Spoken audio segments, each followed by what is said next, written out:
In today's video, I'm going to teach you how to insert a moving GIF in Google Sheets. Start by finding the GIF you want to use. Popular sites like Giphy or Tenor are great places to browse. Pick a looping GIF that fits your purpose and is a reasonable file size.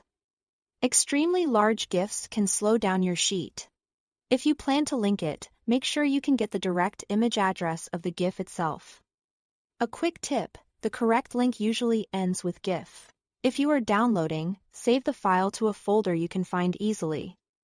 Next, open your Google Sheets spreadsheet where you want the animation to appear. You can use an existing sheet or a new one, just make sure you have edit access. Once your sheet is open, go to the top menu and click Insert. Hover over Image, then choose Insert Image over Cells.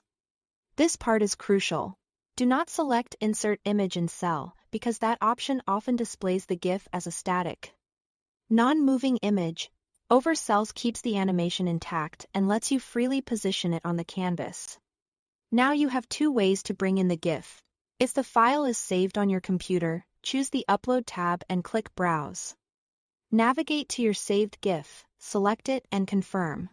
Google Sheets will upload and place it directly on top of your grid. If you are using a link instead, choose by URL and paste the direct GIF address. Wait for the preview to load so you can confirm it's the actual image and not a web page link, then insert it. Once the GIF appears, click it to select. You can click and drag to move it anywhere on the sheet. Use the corner handles to resize it while keeping the proportions natural. Avoid stretching from the sides only, as that can distort the animation. Because the image is over cells, it won't push your data around. Think of it as a floating layer you can reposition at any time. If the animation feels too large or distracting, scale it down or park it in a clear area so your data remains visible. That's it. Thanks for watching.